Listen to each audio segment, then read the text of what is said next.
They say mirrors reflect the truth. But what if the truth you see staring back isn't you?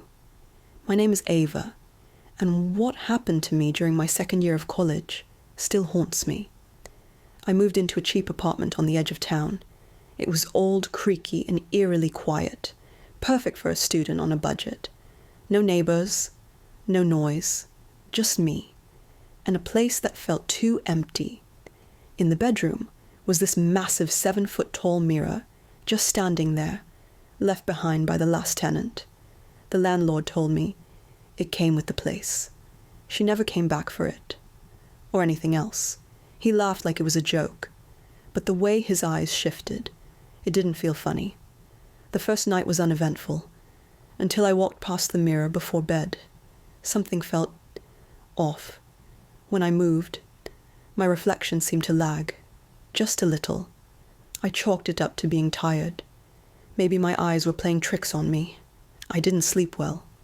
I kept waking up with this heavy feeling in my chest, like someone was watching me, even though I was alone. The next night it got worse. I was brushing my hair, standing in front of the mirror, and I looked up. My reflection was smiling, but I wasn't. I froze.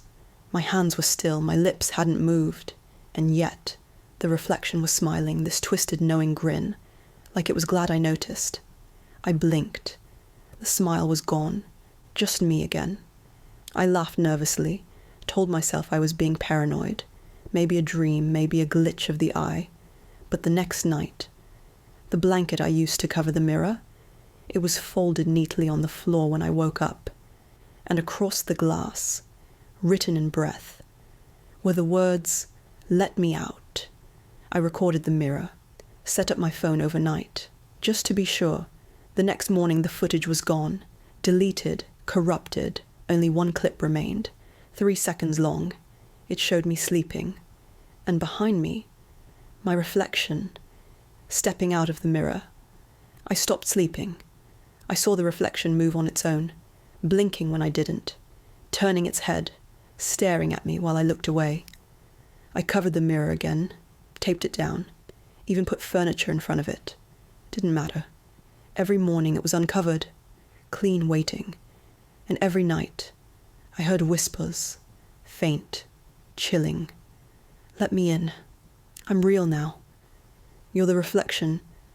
I wasn't Ava anymore. Not to myself. I could feel it watching, learning me, mimicking my habits, getting closer.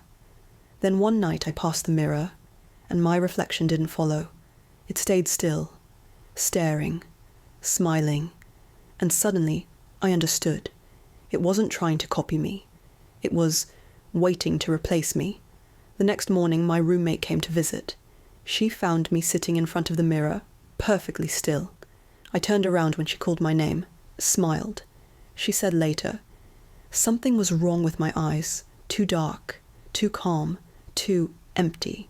She didn't see the real me, because I was still inside the mirror, pounding, screaming, watching her walk away as it took my place. That apartment is still empty. The mirror still stands. And every so often, a new tenant comes. The last one. She moved in last month. She touched the glass her first night. Now, she doesn't blink and sink anymore. So, next time you look in the mirror, look long enough.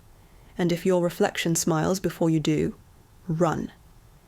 If you're watching this alone and there's a mirror nearby, maybe cover it for the night.